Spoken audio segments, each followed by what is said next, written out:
of them, in the sense that it is happening in almost all the geopolitical zones in Nigeria. What can be closely related to that is the kidnapping we're having, which I think if you look at from the point of terrorism, is still part of it, because they are just to instill fear in people. But there's another fundamental one which we are really not looking at, and that is financial security. When as we might look at the mechanical aspect, which many of us are fully aware, we can begin to look at the drivers of these, what you are seeing as manifestation of insecurity. And then when you take a look at financial insecurity, you begin to see the poverty level. You begin to see the inequalities in the country. You begin to see the drivers of, the insecurities made manifest. Now, you could equally look at the health security, because when you take a look at it critically, how many of our people can afford to have decent, living today? How many of them can afford to have quality healthcare services available and accessible to them? And then for some, you might begin to look at it from, let me say, for the Gen Zs, they are beginning to have cyber security. We have fraudsters are beginning to threaten people on a daily basis. But by and large, what we have is the combative nature, the security provided by the police, the military, and the paramilitary. That's one most of us can easily identify. Yeah. But the issue is, what are the drivers that make that insecurity, that bring out our police and our military out of the barrack on the road? I think that is a remote, thing that will agitate every decent mind in Nigeria today. Automatically, you are tilting towards discussing the causes of insecurity in Nigeria.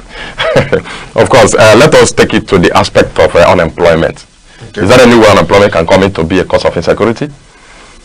That's an old maxim. The countries that have the highest human development index, like the Scandinavian countries, have the least insecurity.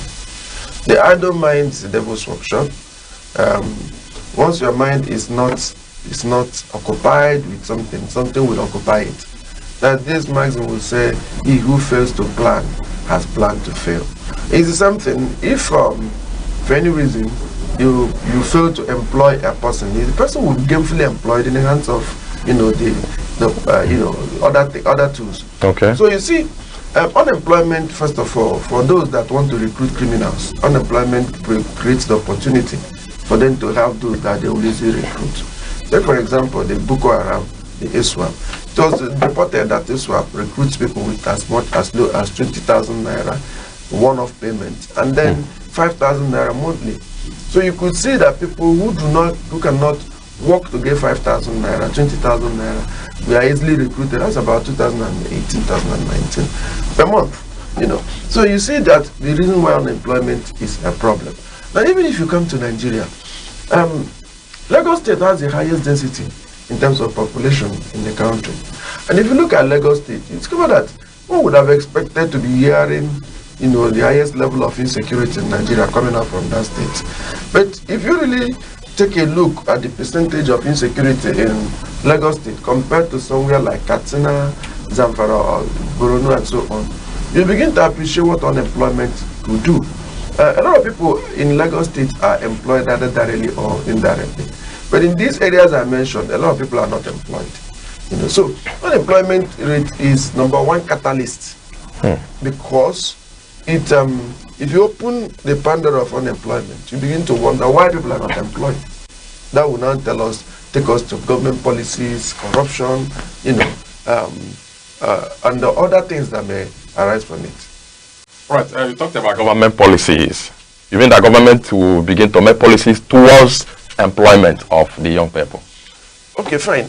When you take a look at this, I was listening to what the presidents were saying in Davos. Day before yesterday, I saw, what's the name? I saw the Prime Minister of Canada talk about the Canadian position when it comes to United States and Greenland and then the whole of Europe. And that was years forward towards NATO and seeing that NATO works. And I was like, I listened to him And I felt this is what a president should think of. Now, government is not, is an act, is a science, is something that people will sit down to say, over the next 10 years, what is this state, what is this nation thinking about? For example, take a look at Nigeria. 40-something million Nigerians in 1960, 230 million Nigerians in 2025, 26 rather. Now, how did we sit over the last 60 years seeing this projection in population, but nobody was talking about how to industrialize? If you are listening to that, the Prime Minister of Canada, he was emphatic on saying that, look, the middle countries, the middle powers, he called the middle powers, need to come and collaborate. He was talking about policies and countries that they, reached out to over the last 6 months. And that's what it should be, because a country needed to say, in 2050, what is the population of Nigeria going to be? What is the projected youth unemployment going to be? And you begin to say, these are policies that you will put in place to make sure that sustainable development, sustainable growth is achieved by the time that population is coming. So, back to Nigeria, you see that what we have had is a knee-jerk approach to leadership. A leadership where people will get up in the morning and say, I think people have lived here, they need water, they need road, they need electricity. I mean, they say, okay, can we provide electricity? And they will start clapping. For me, that's nonsensical, honestly speaking. That's not leadership. I remember in the last Enugu State gubernatorial election, there was this candidate that was talking about constructing roads, and he was naming the roads he was to reconstruct. And I quickly put that across to him over the phone. I said, that's on the air. I said, the roads you named were all designed in 1960s, 70s, and 80s, when the population of Enugu was not expected to be more than 2 million. So today, what do you think the population of Enugu will be? And why are you talking about these same routes? Is there any route to say, these roads I want to construct was meant to, is going to be carrying 30,000 persons vehicles per day, 10,000 vehicles per hour, or thereabout, so that you know the traffic. I say, when you want to do this, you begin to project what is the population of Enugu going to be in the next 20 years, next 10 years, before you begin to waste the money of meant for Enugu people. And you see that this is the problem we have with governance, and this is the problem we have with unemployment. People do not sit down to project what happens to the population. Every January of each year, we see the first lady going to the hospital to greet the first baby of the year.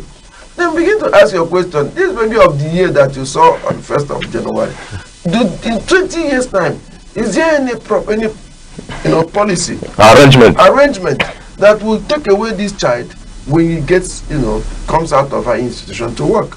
And that's where the problem is. So you discover that all over the world, people project and think policies that will bring in, economic growth, will make population, unemployment rate to drop, inflation, and those things that will cause poverty and will increase unemployment to drop. These are policies you must do. Last year, we saw our president who got up and said he want to open border, and I said policies on assault.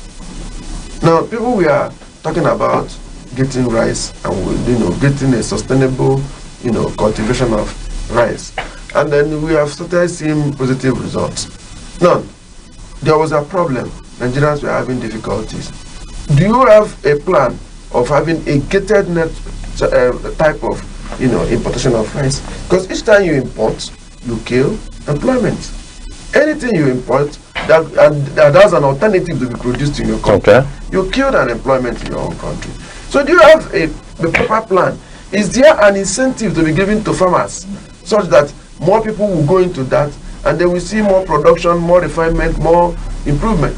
So these are the issues. You see that the policies of government, especially not only in the African and Southern Hemisphere and third world countries, have become such that we are still practicing an extra